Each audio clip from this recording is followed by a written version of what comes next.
hormati dan yang saya banggakan. Kenapa saya banggakan? Karena tanpa ibu bapak di sini semua kita tidak bisa datang ke sini.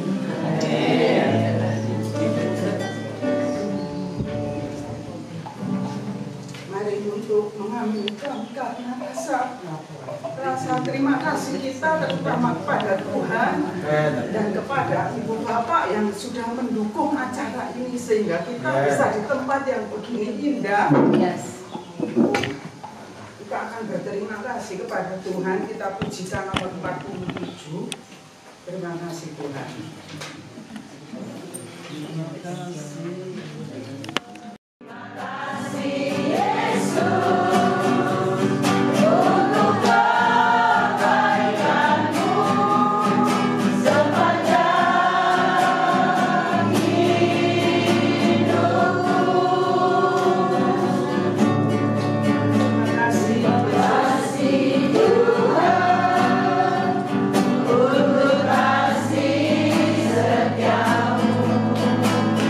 Tuhan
dengkulnya tidak sakit, yang merasa masih muda dan energik, ayo kita berdiri. Oh, kita nyanyinya sambil goyang-goyang. Oke, yang kita benar-benar dong.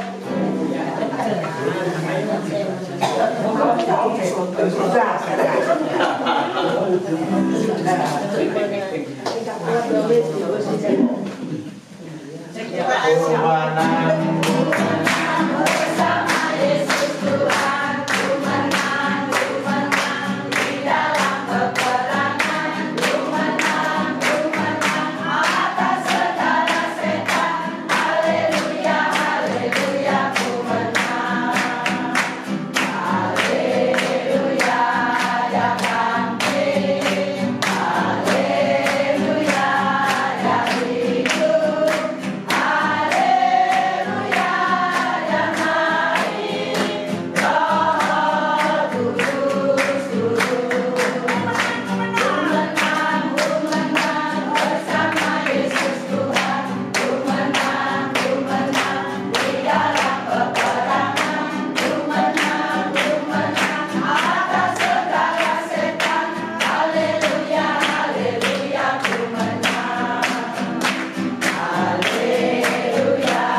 Permisi berdiri saja. Ya.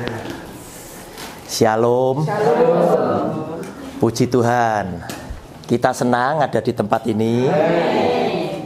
Bapak Ibu, setiap manusia sebetulnya itu punya kesimpulan yang sama, bahwa suatu hari kelak siapapun orangnya itu mesti mati.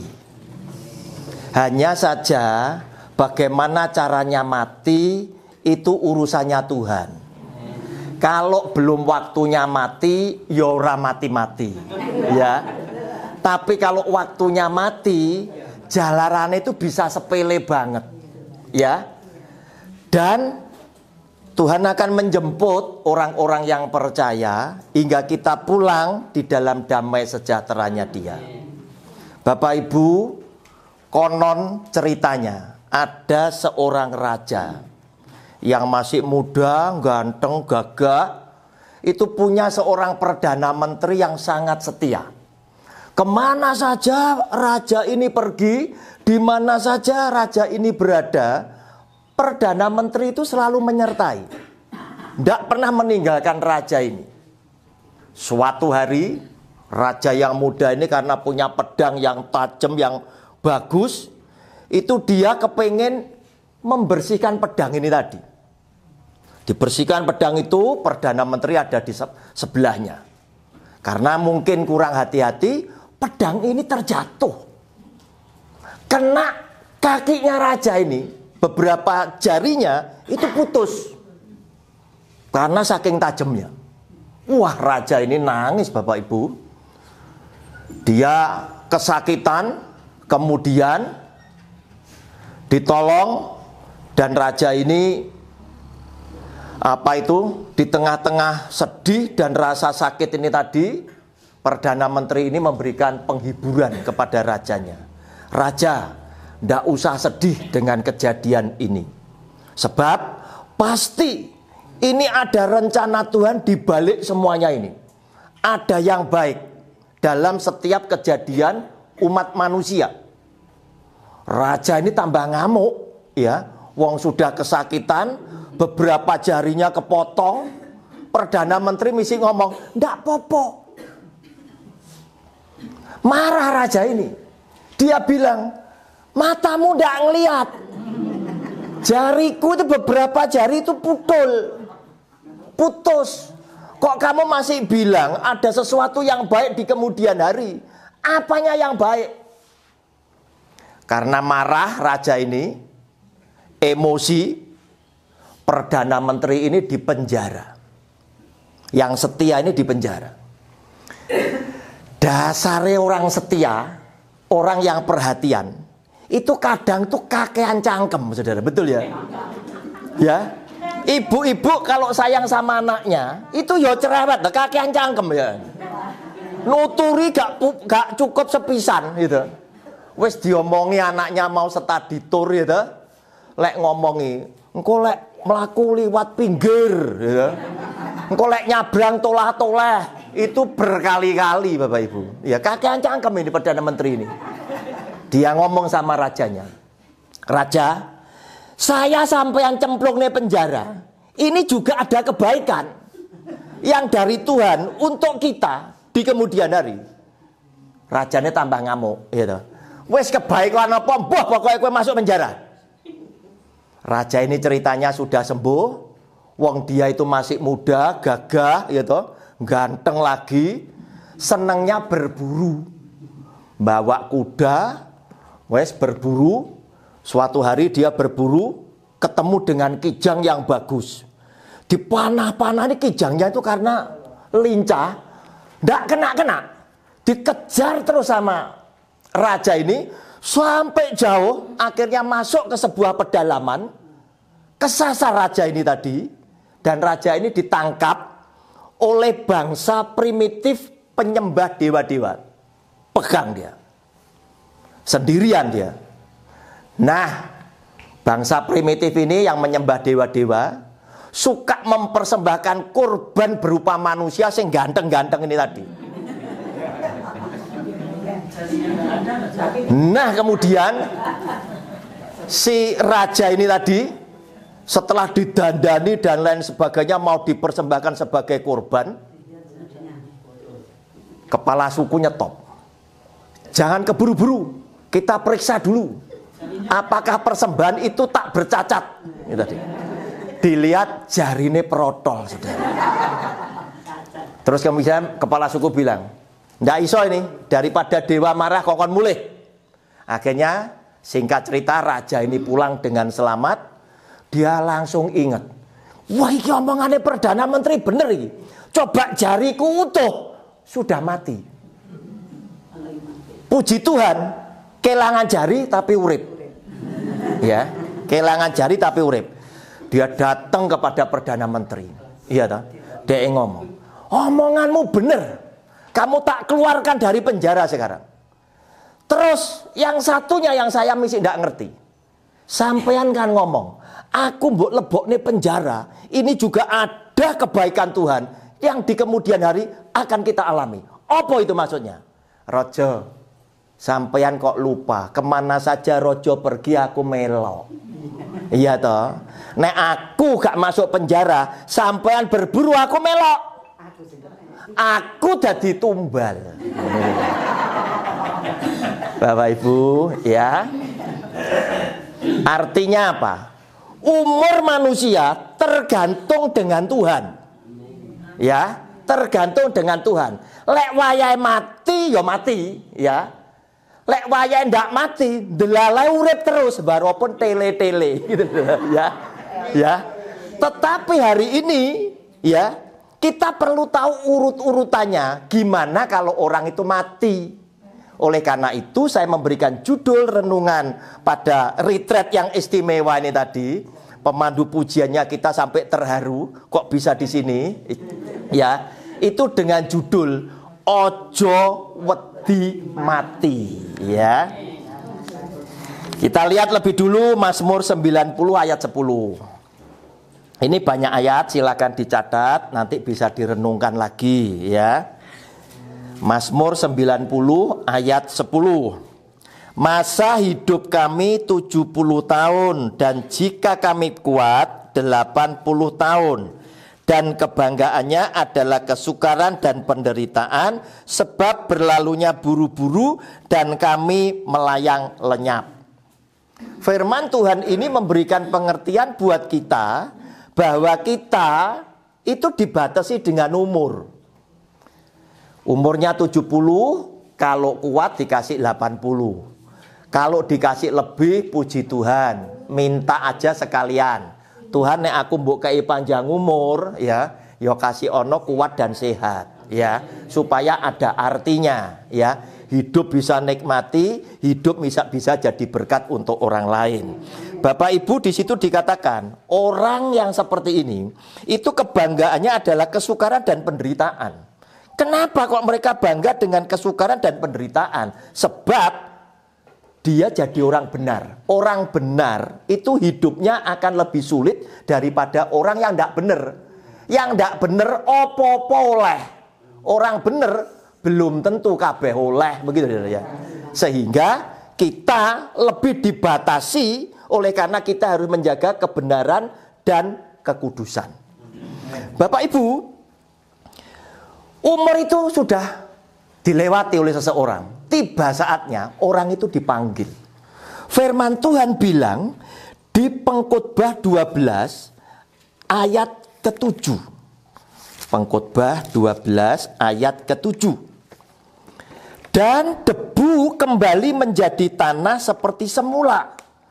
Dan roh kembali kepada Allah yang mengaruniakannya. Bapak Ibu, manusia terdiri dari apa? Tubuh, jiwa, dan roh. Kita diciptakan dari debu, ya. Nggak usah digandoli, ya. Tubuhnya kita tambah tuwek, tambah elek, gitu ya. Ya, kalau dulu masih remaja, lek putih kan bisa walus gitu ya, ya. Kayak begitu ada semut atau apa itu langsung ketok, gitu, ya. Sekarang dienceloki nyamuk semut banget kadang ora ketok, saudara ya. Kenapa? Pelentong-pelentongnya luwih akeh gitu loh, saudara ya. ndak usah digandoli ya, ndak usah digandoli ya. Jadi kalau hari ini Anda masih bisa merawat kecantikan ya wis rawatlah ya, ndak usah terlalu ya. Toh besok ya toh, besok ya kerut-kerutnya ya tetap metu gitu loh ya. Ya, tetap kerut-kerutnya tetap keluar ya, ndak ono gunane ya. Nah, Bapak Ibu, tubuh itu binasa, fana. Kenapa? Karena Alkitab bilang dari debu kembali ke debu. Kembali ke tanah, ya sudah hilang. Kita dijanjikan oleh firman Tuhan bahwa nanti diberikan apa? Tubuh kemuliaan yang berbeda dengan di dunia. Saya yakin tubuh kita ini akan lebih baik dibandingkan saat kita paling ganteng, paling ayu. Ya, di sana. Ya, di sana. Kemudian roh itu tidak bisa mati. Roh kita itu tidak mati, kembali kepada Sang Pencipta. Roh inilah yang menjadikan manusia itu bisa urip itu roh. Ada roh ini tadi. Roh sama jiwa itu jadi satu, tidak pernah pisah. Tuhan Yesus bersabda, ya, kamu takutlah kepada Dia, huruf besar, yang bukan hanya bisa membunuh tubuh dan jiwa. Nah ya, jiwa sama roh itu tidak bisa berpisah. Roh itu milik Tuhan yang menghidupkan, jiwa itu saya ngerasa nih. Saudara bisa nangis tadi karena happy, itu karena jiwa nih terharu. Wah Tuhan, aku kok iso teko kene. Ya iso mau diternelef tadi. Jajak kan budal dhewe ya mlaku ambek nangis kan gitu. Kan begitu ya. Iya toh. Nah, Bapak Ibu, jiwa itu adalah yang merasakan. Anda bisa sedih, Anda bisa senang, Anda bisa marah, Anda bisa sabar, bisa mengasihi. Itu jiwa. Jiwa sama roh ya, itu jadi satu. Manusia punya tubuh, jiwa dan roh. Binatang, anjingnya kita, kucingnya kita cuma punya jiwa gak duwe roh. Kenapa? Dia bisa happy. Bosnya datang, buktinya kipit-kipit, jilat-jilat, dia bisa happy. Tapi roh dia tidak punya. Kenapa kok dia roh tidak punya? Kita itu ngomong sama anjing kesayangan kita dalam keadaan sedih. Walah bleki, aku ini kok dijahati sama orang, itu sambil nangis. Bleki pancet happy gitu. Orang ngerti deh. Ngerti Bapak Ibu? Iya. Iya. Karena apa? Dia tidak punya roh. Tetapi ketika Anda berdoa kepada Tuhan, nangis, Tuhan ngomong, di tengah-tengah kesedihan kamu, itu seringkali kamu tidak keluar kata-kata loh. Betul ya? Cuma nangis. Tuhan tahu bahasa air matamu. Kenapa? Karena roh yang ada di dalam kita dari Allah. Sambung roh ini tadi. Nah Bapak Ibu, roh itu yang seperti apa? Kalau Bapak Ibu sering melayani orang menjelang berangkat, ya, menjelang berangkat, atau keluarga yang Anda sempat tunggui pada saat dia sakit keras. Teristimewa kalau misalkan dokternya sudah mau, wah dikumpulkan keluarga, terus kuwabeh podo ngumpul ya. Lesnya ini adalah roh meninggalkan tubuh. Bes, jalannya tadi. Sehingga, lu kok gak ada nyute? Lah iya rohnya sudah jalan. Mesinnya wis gak enek, ya. Karek kelontongan itu. Paham Bapak Ibu? Ya. Nah, Bapak Ibu, terus gimana ke sana? Loh, Alkitab loh. Ini memang kitab suci. Jadi dia memberikan petunjuk yang sejelas-jelasnya. Hosea pasal 6 ayat yang kedua. Rohnya kita berangkat, ya toh? Ternyata itu disebutkan. Ia akan menghidupkan kita. Hosea 6 ayat kedua. Ya, Hosea 6 ayat kedua. Ia akan menghidupkan kita sesudah 2 hari.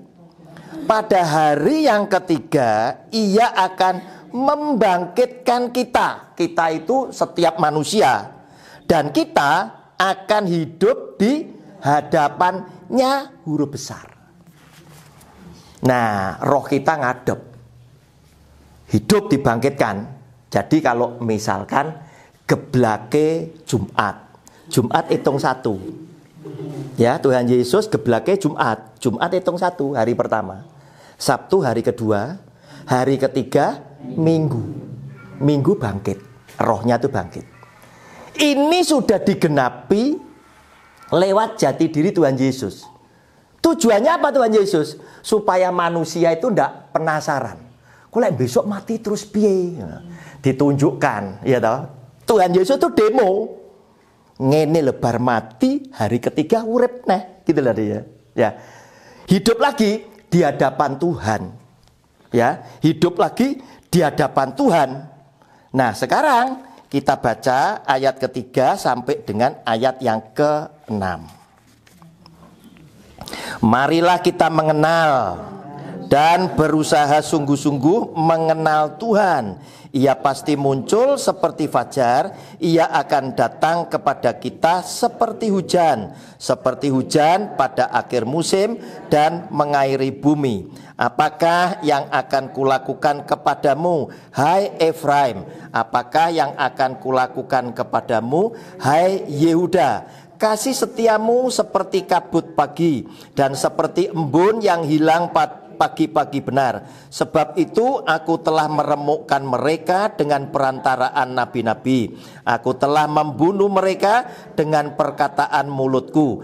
Dan hukumku keluar seperti terang. Sebab aku menyukai kasih setia dan bukan korban sembelian.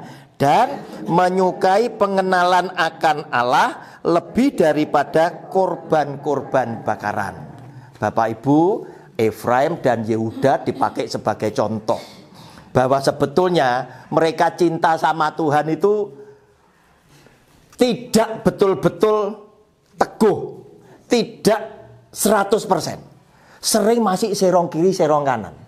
Ini yang seringkali Tuhan sampaikan di dalam Alkitab. Salah satu contohnya adalah bangsa Israel.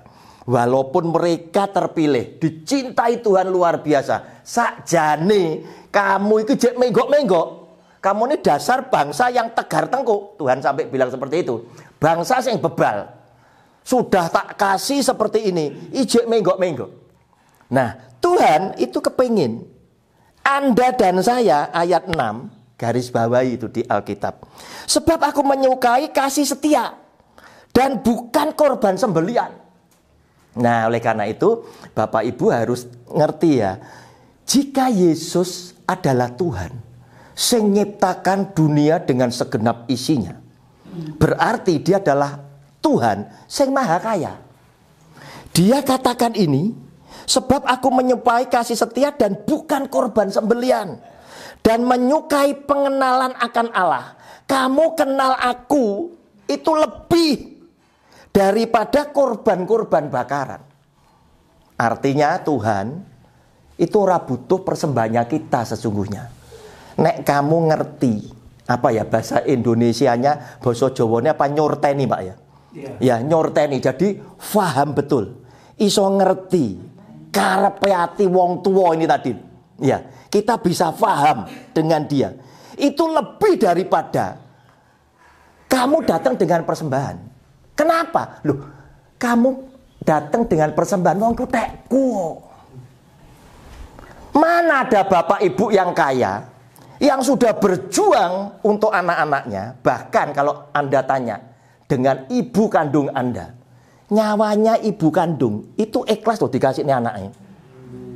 Kalau ibu sudah mau lakukan seperti ini, dia apakah mesti berharap duitnya anak-anak? Pasti tidak. Tetapi kamu ngerti ibu, kamu ngerti bapak ini tadi, ngerti Tuhan yang mati di atas kayu salib, itu lebih penting dari segala yang kamu bisa berikan untuk aku. Korban sembelian, korban bakaran. Pengenalan itu lebih penting daripada segalanya. Nah Bapak Ibu, di titik mana banyak orang itu takut ngadepi kematian. Satu, terkadang orang itu terbayang-bayang dengan perbuatannya dia yang lama itu, yang pernah berbuat dosa, berbuat jahat kepada Tuhan, itu terbayang-bayang. Saudara, Yesus yang adalah Tuhan, pasti adalah Tuhan yang ngampuni dosa saudara ketika saudara benar-benar bertobat. Bayang-bayang ini tidak usah dipikiri, dibuang saja.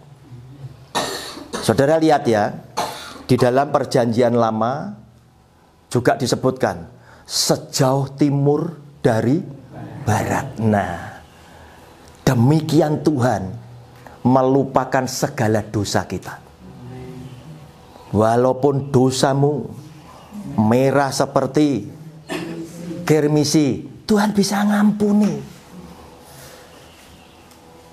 Nah, di dalam praktek kehidupan sehari-hari pun kepada perempuan yang berzina, yang dianggap oleh orang itu zaman itu sebagai sampah masyarakat karena pelacur. Apa yang dilakukan oleh Tuhan Yesus? Padahal Taurat Musa jelas-jelas menulis perempuan yang kedapatan berzina harus dirajam batu sampai mati. Yesus Tuhan tidak menyangkali hukum Taurat. Dia bilang, ya. Tetapi Yesus Tuhan memberikan wacana yang baru kepada orang yang sok suci, yang ingin menghakimi tadi. Nyai gila, waktu, ya. Siapa yang merasa hidupnya tidak berdosa, silakan lempar yang pertama. Diberikan wacana. Nah, setelah mereka menyadari bahwa mereka juga adalah orang yang berdosa, mungkin sebagian dari laki-laki yang kepingin melempari batu perempuan yang berzina tadi juga adalah laki-laki yang sebetulnya ngesir juga, gitu. Ya, mereka meninggalkan perempuan ini. Tidak jadi menghukum karena mereka merasa malu hati. Apa yang ditanyakan oleh Tuhan Yesus kepada perempuan ini? Ibu, mana orang yang akan menghukum engkau? Tidak ada Tuhan. Dan dia menjawab, aku pun juga tidak menghukum kamu, tetapi jangan berbuat dosa lagi mulai sekarang. Bapak Ibu, bayang-bayang yang lalu tinggalkan. Buktinya apa? Kepada orang yang dicap sampah masyarakat, Yesus Tuhan lebih suka untuk mengampuni daripada menghukum. Catatannya, jangan berbuat dosa lagi mulai sekarang. Nah, Bapak Ibu, mungkin Anda ada yang bilang, aku bukan pelacur itu, tetapi keadaanku kurang lebih seperti janda miskin yang ada di dalam Alkitab yang masukkan 2 keping uang logam untuk kerokan itu tadi. Nah, Bapak Ibu, biasanya orang yang merasa sudah janda tua, tidak punya siapa-siapa, ya, itu seringkali berpikir, Tuhan, kira-kira apa yang aku sudah bisa berikan untuk engkau sehingga aku ini mbok kenan, aku ini mbok perhitungkan Tuhan, sehingga aku pun kalau nanti mati aku punya sangu. Bapak Ibu, saya ingin tunjukkan sedikit sekilas saja tentang janda miskin itu tadi. Ketika janda miskin tadi memasukkan 2 keping uang, Tuhan Yesus melihat dan memanggil muridnya. Dia ngomong, lihat, janda itu memasukkan lebih besar daripada semua orang kaya. Sebab dia mempersembahkan dari kekurangannya. Yaitu ada pada Markus 12, 41, 44. Markus 12, 41, 44. Bapak Ibu, Tuhan Yesus memuji kesetiaan janda ini, kecintaan janda ini. Hidupnya, seluruh nafkahnya dipersembahkan. Janda ini luar biasa, sehingga para pendeta zaman sekarang juga khotbahnya sama. Wah, janda ini luar biasa. Saya prihatin. Kalau kasusnya janda miskin ini tadi terus kemudian dipakai oleh pendeta yang tidak bertanggung jawab terhadap tafsir Alkitab yang benar. Pendeta ini ngomong, tuh lihat, janda yang miskin aja bisa kasih semuanya. Masa kalian kaya-kaya yang diberkati persembahannya cuma sekian? Ini salah. Mengapa? Saudara, kita mundur dulu. Janda itu bisa masukkan ke kotak peti persembahan, bukan Yesus Kristus Tuhan yang ngajar. Diajar siapa? Diajar oleh tokoh agama yang dulu. Ahli Taurat, orang Farisi, tua-tua, tokoh-tokoh agama. Itu yang ngajar.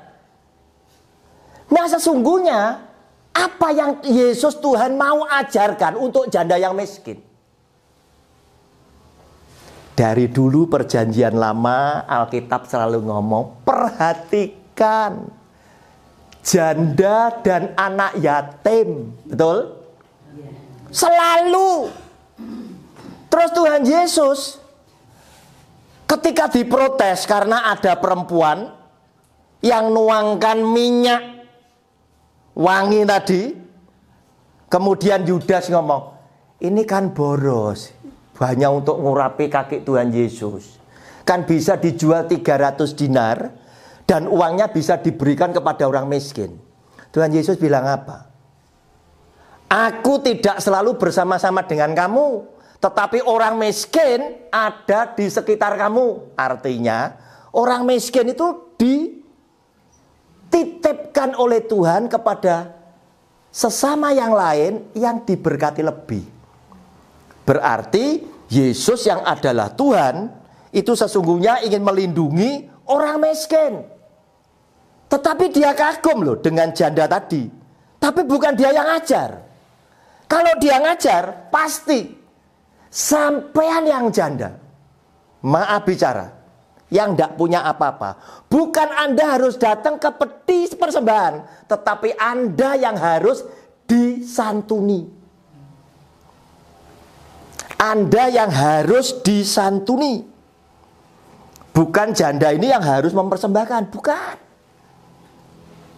Salah, kebalik.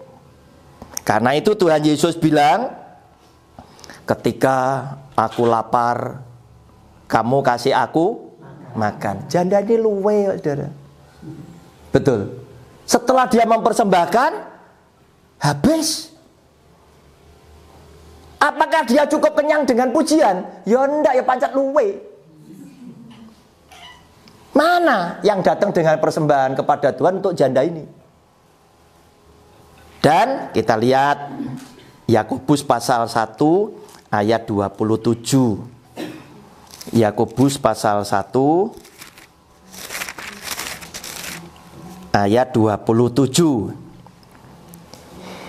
Ibadah yang murni dan yang tak bercacat di hadapan Allah Bapa kita ialah mengunjungi yatim piatu dan janda-janda dalam kesusahan mereka dan menjaga supaya dirinya sendiri tidak dicemarkan oleh dunia. Janda dan anak yatim itu punya banyak kesukaran. Orang kalau miskin urusannya dowo. Kalau yang berkelebihan itu terus bidek aja, itu masalah.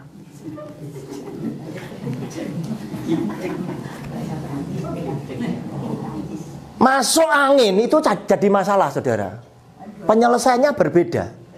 Yang punya duit bisa beli tolak angin. Sing gak duwe duit golek kerokan. Penangannya berbeda. Nah, Bapak Ibu, kemudian setelah roh ini ngadep, untuk apa? 2 Korintus pasal 5 ayat 10. 2 Korintus pasal 5 ayat 10. Sebab kita semua harus menghadap tahta pengadilan Kristus supaya setiap orang memperoleh apa yang patut diterimanya sesuai dengan yang dilakukannya dalam hidupnya ini, baik ataupun jahat. Ini menegangkan, Bapak Ibu. Sebab apa? Kita ngadep kepada Allah Sang Pencipta. Wibawanya luar biasa. Koruptor dipanggil polisi, alasannya loro mesti. Polisi nyeluk, mesti sakit. Molor. Loh, ini ngadep, ndak ada jalan lain kecuali harus mempertanggungjawabkan. Nah, Bapak Ibu, untuk menerima, apakah dia dapat upah masuk surga atau dia masuk ke neraka nantinya. Kemudian Bapak Ibu diberi sukacita, berita anugerah. 1 Korintus pasal yang ke-15 ayat 20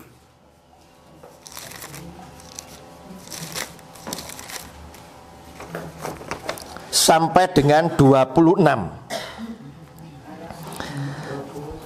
20 sampai 26. 1 Korintus 15 20 sampai 26. Tetapi yang benar ialah bahwa Kristus telah dibangkitkan dari antara orang mati sebagai yang sulung dari orang-orang yang telah meninggal. Kita akan ngalami sama. Sebab sama seperti maut datang karena satu orang manusia, yaitu Adam, demikian juga kebangkitan orang mati datang karena satu orang manusia, yaitu Tuhan Yesus kita. Karena sama seperti semua orang mati dalam persekutuan dengan Adam, demikian pula semua orang akan dihidupkan kembali dalam persekutuan dengan Kristus. Tetapi tiap-tiap orang menurut urutannya. Kristus sebagai buah sulung, sesudah itu mereka yang menjadi miliknya pada waktu kedatangannya. Kemudian tiba kesudahnya, yaitu bila mana ia menyerahkan kerajaan kepada Allah Bapa, sesudah ia membinasakan segala pemerintahan, kekuasaan dan kekuatan. Karena ia harus memegang pemerintahan sebagai raja, sampai Allah meletakkan semua musuhnya di bawah kakinya. Ayat 26 digarisbawahi, musuh yang terakhir yang dibinasakan ialah maut. Aslinya apa? Manusia itu takut ambek mati, ya. Oleh karena itu Tuhan memberikan kepastian, maut sudah tak kalahkan. Untuk itulah Tuhan Yesus bersedia mati di atas kayu salib, tebus dosa kita yang percaya, dan buktikan mau dikalahkan dengan dia dibangkitkan pada hari yang ketiga. Membuktikan bahwa apa? Dia hidup, dia mengalahkan maut. Supaya kita yang mengikut kepada dia itu betul-betul yakin bahwa berita anugerah itu tadi akan kita miliki. Khususnya yaitu pada Yohanes 3 ayat 16 sampai dengan 18. Bapak Ibu, Yohanes 3 ayat 16 ini adalah ayat emasnya orang Kristen, ya. Tetapi sayang kalau Anda tidak melanjutkan membaca ayat selanjutnya, khususnya ayat 18, ya. Ayat 18 ini mengagetkan saya dan saya sedang menuju, hidup saya mau ke sana, ya.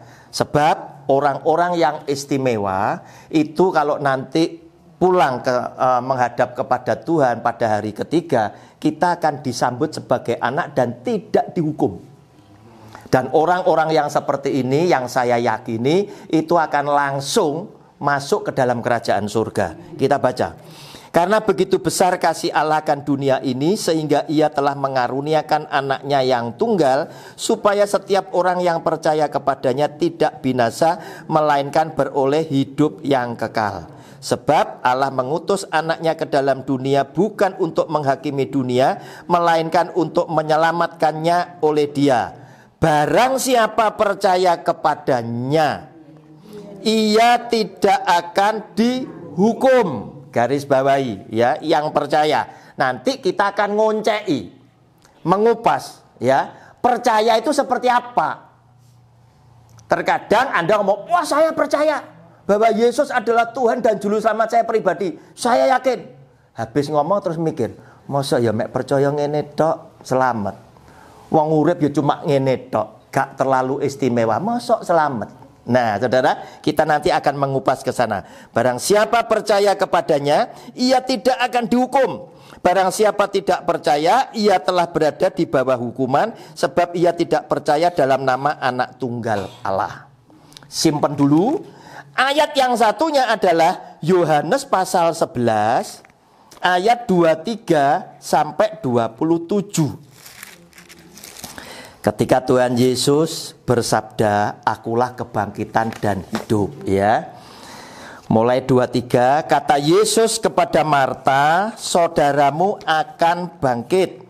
Kata Marta kepadanya, aku tahu bahwa ia akan bangkit pada waktu orang-orang bangkit pada akhir zaman. Jawab Yesus, akulah kebangkitan dan hidup. Barang siapa percaya kepadaku, ia akan hidup walaupun ia sudah mati. Untuk orang yang mati dijanjikan hidup. Ayat 26, dia janji kepada saudara dan saya, sing masih hidup, sing ije urip. Dan setiap orang yang hidup, nah kita ini ya. Dan setiap orang yang hidup dan yang percaya kepadaku, kita hidup dan percaya kepada Tuhan Yesus, tidak akan mati selama-lamanya. Terus ditanya, percayakah engkau akan hal ini? Jawab Marta, ya Tuhan, aku percaya bahwa engkaulah Mesias, Anak Allah, Dia yang akan datang ke dalam dunia. Ayat 26 itu untuk kita. Apakah kita percaya bahwa kita yang hidup dan percaya sekarang ini, kita tidak akan mati untuk selama-lamanya? Artinya apa? Jika kita percaya kepada Tuhan Yesus, hari ketiga kita sudah langsung hidup di surga. Kenapa? Karena kamu tidak akan pernah mati untuk selama-lamanya. Saya tidak terlalu setuju dengan tafsir-tafsir dari hamba-hamba Tuhan yang lain bahwa orang mati masih masuk di dunia penantian dan lain sebagainya. Khusus untuk orang istimewa, saya yakini mereka sudah langsung masuk di surga, seperti halnya Musa dan Elia yang ngobrol dengan Tuhan Yesus. Ya, mereka banyak yang menafsirkan bahwa manusia mati ada di tempat penantian, ada di Hades dan lain sebagainya. Saya kritik mereka, bro. Nek Anda yakin tafsirmu benar, mbok diajar jemaatmu, ya. Nek ada keluarganya yang meninggal, diberitakan aja, telah dipanggil pulang oleh Tuhan, tapi masih ada di tempat penantian, kan begitu, ya, ya Pak. Jadi jelas gitu loh, ya. Kalau Anda memang punya tafsir itu, ya ajarno, begitu loh, iya. Buktinya Anda tetap ngomong telah dipanggil oleh Tuhan. Dan sekarang ada di surga lah, ya kan, semua tetap ngomong surga, iya. Tapi kalau ada orang yang menafsirkan sudah pasti ke surga orang istimewa ini, saya diprotes. Tengah-tengah saya khotbah, belakang ngerasani, ya gitu. Nah, Bapak Ibu yang dikasih oleh Tuhan, Dia tanya kepada Anda dan saya, percayakah engkau akan hal ini? Nah, saudara yang dikasih oleh Tuhan, ketika kita bilang percaya, terus percaya itu apa? Nah, percaya itu apa? Saudara bisa percaya kepada Yesus yang adalah Tuhan. Syaratnya yang pertama, orang percaya ini kan mesti ada sebab akibatnya. Syaratnya yang pertama, saudara mengenal Yesus. Saudara mengenal Yesus. Itu siapa? Anak kecil yakin percaya dengan papa mamanya.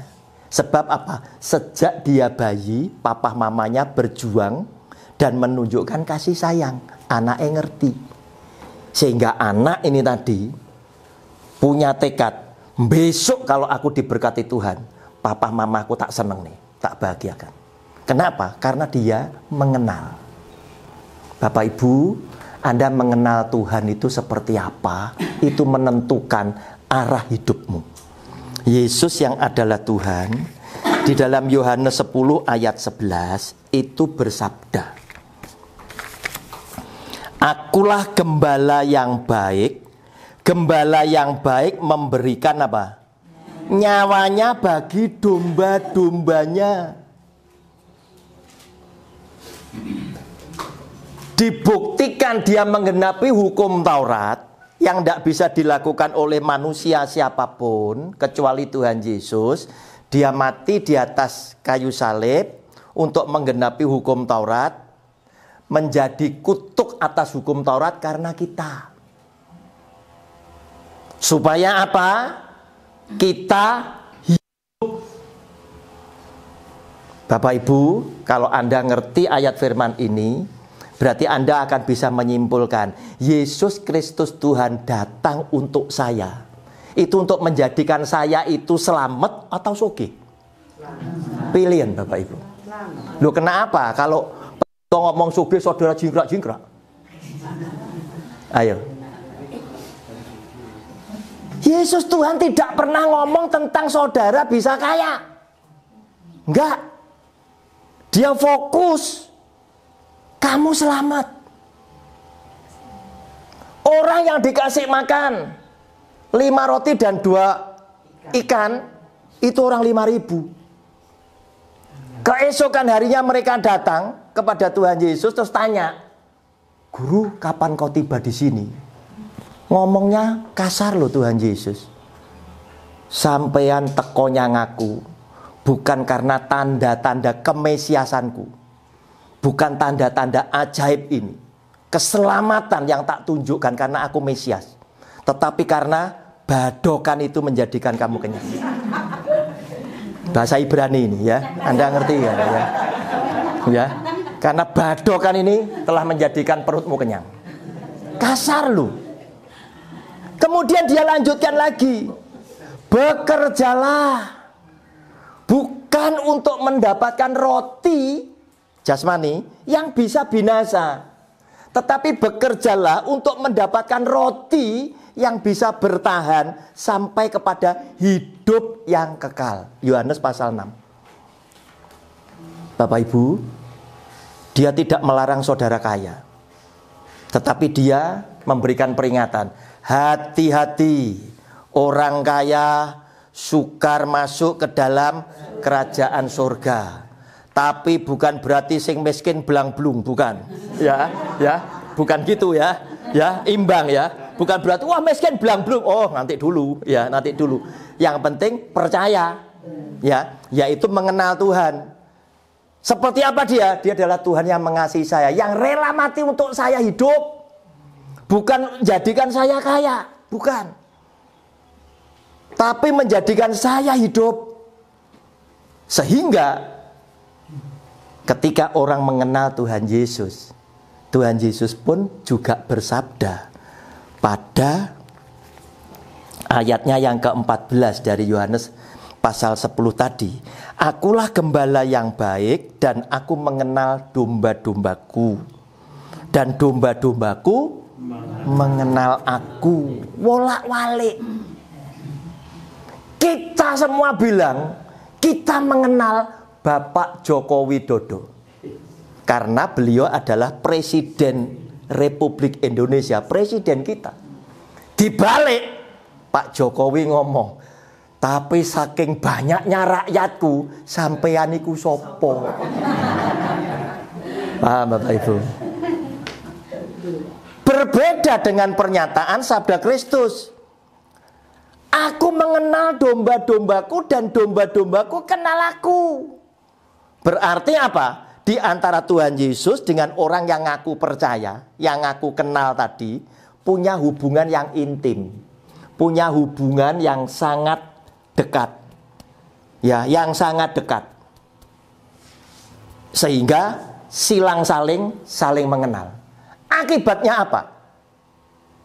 Tuhan Yesus bilang, "Domba-dombaku," sing ngomong percaya tadi, di samping mengenal, mereka mendengarkan suaraku.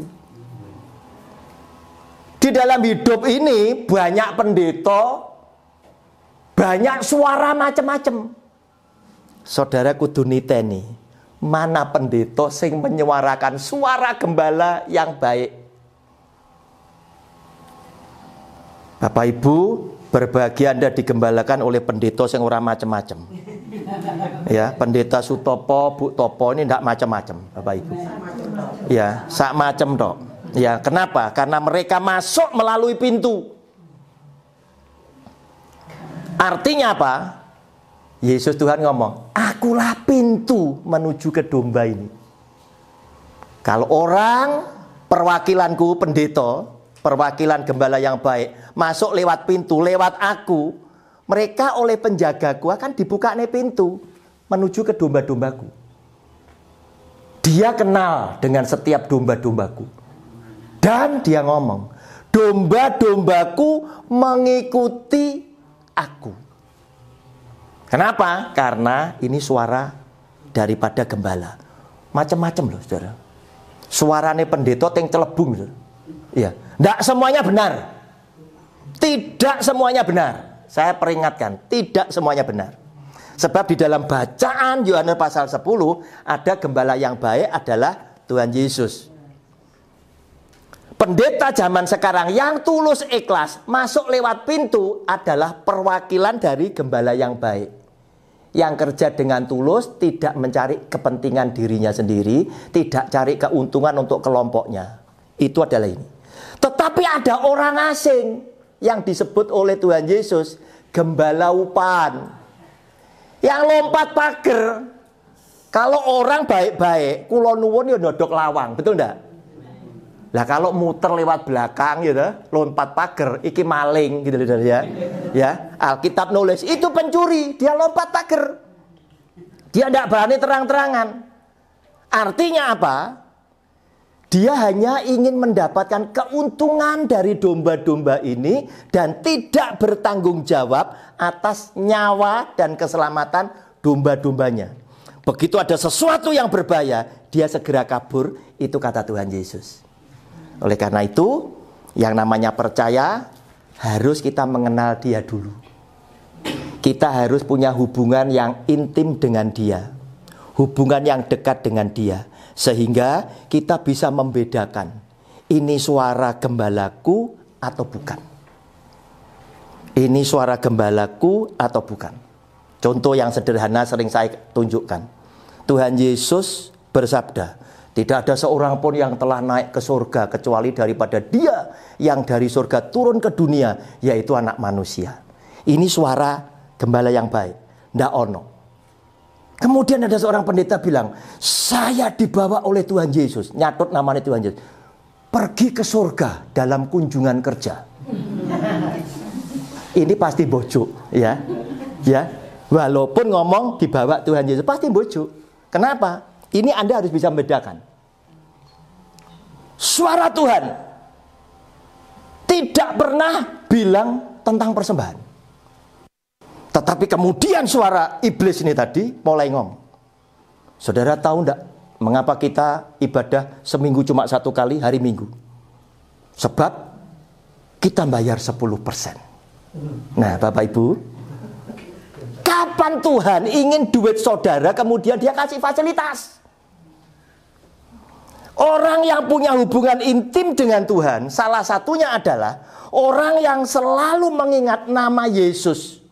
Yesus Tuhan ada di hatinya dalam setiap tarikan nafasnya dia sampai akhir nafasnya dia.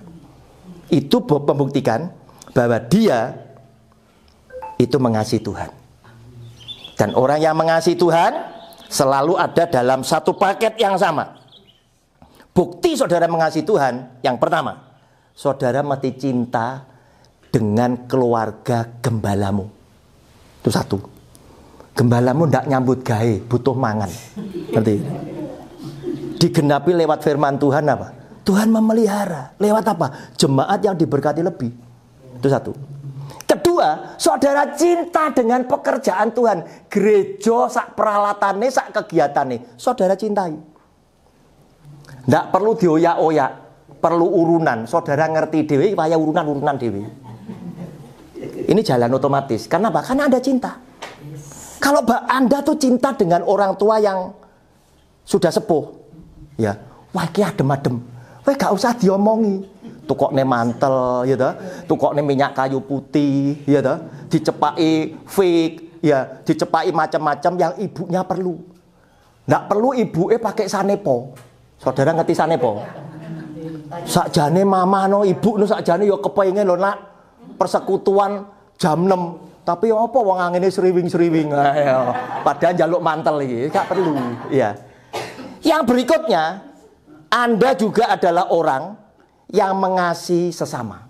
Sebab Yesus Kristus Tuhan menyatakan diri, memperkenalkan diri, apa yang kamu lakukan terhadap salah seorang saudaraku yang paling hina, kamu sudah melakukan untuk aku, hanya huruf besar. Tuhan Yesus sudah memberkati kita semuanya. Beri kemuliaan buat nama Tuhan. Amin. Sudah jelas ya. Jadi tidak ada yang takut mati ya. Karena jurusannya jelas. Ya, karena jurusannya jelas. Orang yang akan kita tuju jelas. Rumah yang akan kita tuju jelas. Orang yang takut mati itu karena tidak punya pengharapan. Ya, dalane durung ngerti. Iya dong, dalane digeronjal-geronjal. Jadi ya, saudara kalau di ICU itu saudara lihat itu orang yang tidak punya pengharapan. Jerit, itu pendeta ya ono saudara. Ngomongin jerit-jerit kalau Tuhan. Ada itu. Ada. Tapi orang biarpun jemaat Tuhan, hamba Tuhan, atau gembala. Tadi gembala ini keliru suka lewat buri. Nah ini itu gak ketemu lawang. Ya, melompat. Nah itu bahaya itu gembala. Ya. Jadi kita ini jelas ya, Bapak Ibu, biarpun kita dari Surabaya sampai di tempat ini, kita ini nyari Tuhan. Yang pertama itu tujuan kita nyari Tuhan. Yang kedua, kita memuji Tuhan. Yang ketiga, kita menyembah Tuhan. Yang keempat, kita menyenangkan hati Tuhan. Itu tujuan hidup kita. Jadi firman Tuhan tadi sudah jelas kepada kita semua. Jadi ibu-ibu yang sudah sepuh-sepuh, Iki sepuh-sepuh, sampun takut, siap Tuhan. Kapanpun Tuhan, waktunya kapan Tuhan, nyawaku, rohku yang punya. Ya, saya percaya kok ibu-ibu semua KTB ini rohnya yang punya Tuhan Yesus. Ya, sudah diajar ya Pak Roni ado-ado, Pak Fran jauh-jauh dari bang nginep supaya enggak tulo-tulo apa tulo-tulo itu biar enggak kesasar, biar tepat waktu. Semuanya yang hadir ini cuma untuk menyenangkan hati Tuhan. Sehingga kita pulang dari tempat ini, hati kita mengalami apa? Sukacita. Karena ajaran yang diberikan kepada kita itu jelas, saudara. Jelas. Rumah kita di mana jelas. Perjalanan kita kemana jelas. Iki lho dalane, ya. Pak Gembala iki dalane Pak Gembala. Ojo suka lewat dombane rumah, dombamu lewat buri. Kape, ya. Ya. Semuanya ada jalan. Harus melalui siapa? Tuhan Yesus Kristus. Itu adalah pintu yang benar. Tuhan Yesus itu pintu yang benar. Tidak mungkin salah, Bapak Ibu. Ini kita punya taburan Bunan ini. Ibunya juga barusan dipanggil Tuhan. Selesai, ya selesai. Balik lagi ke Surabaya. Karena Bunan ini sudah tahu jalannya. Jelas, saudara Pak Nan itu ini sekedar cerita yang mengingatkan, merefresh kembali. Pak Nan itu pada waktu masuk rumah sakit saya, wih, saudara, gak ono pasien sing kendele kaya Pak Nan ini. Suster, gak usah takut, gak usah apa, itu yang menjemput saya Tuhan saya sudah jelas itu. Sampai apa itu susternya bingung kabeh. Iki lho wong kok gak mati lho. Nah, karena jelas saudara, jelas itu Pak Nan. Saudara, Pak Nan rumahnya ya enggak gede, Tapi saudara lihat tempat makamnya bagus loh. Bagus loh. Orang kalau setia saudara, mulai hidup sampai dipanggil Tuhan, sing jamin sapa? Itu sing jamin itu Tuhan, bukan manusia. Jaminan manusia itu nggak kekal. Suka mencelak, menceleng. Tapi sing jamin Tuhan, kita ini dijamin Tuhan. Itu pasti ya dan amin. Makanya kita nggak popo, dengkulnya kotek-kotek gitu ya. Naik turun nggak apa-apa. Ya, buah strong ya. Bu Parman sing sepuh-sepuh, Oma ya. Siapa lagi yang ada sepuh lagi? Bu Karina. Bu Karina. Bu. Ya Bu. Si Barani. Juga yang Pusat Jaya kan nunggu parkir. ini sudah sepuh Pak juga. Butin ya. Butin. Kita di sini saudara. Sudahlah. Bu Sugiono. Jaminan Tuhan itu pasti.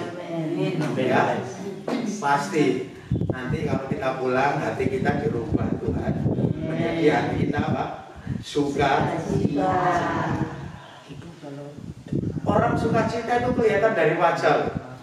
Wajahnya itu berseri-seri gitu. Karena kita tidak ada rasa takut dan khawatir gitu kan.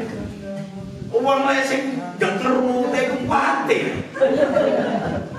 Apa jengkerut itu apa? Betul, ketakutan dia. Sing jemput aku sopo, sing ngekei urip aku sopo, sing berkati aku sopo. Karena dia punya ketakutan terus. Tapi kalau Bapak Ibu ini tidak ada roh ketakutan, karena jelas yang jamin kita ini jelas. Ya, jelas yang jamin itu jelas. Makanya kita tidak ada rasa takut. Ya, kita suka cita. Ya, kita nanti nggak ada gosip-gosip. Gosipnya kerajaan surga. Mulai teko kene ndak usah tuduh-tuduhan. Semuanya benar. Wis dibenarno Tuhan. Ya. Kita datang dari tempat ini, kita semuanya satu saudara. Kita warga kerajaan surga. Bukan warga Duku Kupang, bukan warga Putrajaya, bukan warga Benowo, tapi kita warga kerajaan surga. Oke, ibu-ibu, jadi kita pulang dari tempat ini tidak ada rasa khawatir. Sudahlah, dijamin oleh Tuhan. Firman Tuhan itu tidak pernah bohong, ya Pak Roni. Firman Tuhan itu pasti iya dan amin. Ya, sudahlah, percaya penuh. Tuhan itu menjamin kita. Saudara kalau berharap karo Tuhan, anak itu digerakno hati ini karo Tuhan. Tapi kalau saudara berharap karo anak, Tuhan menengahi wis. Karena saudara sudah motong. Tapi kalau saudara berharap karo Tuhan, anak itu disentuh hati ini. Oh, anaknya diberkati, eling karo baik. Putune diberkati, eling karo baik. Ya, saudara, jaminan Tuhan itu luar biasa. Beri kemuliaan Tuhan.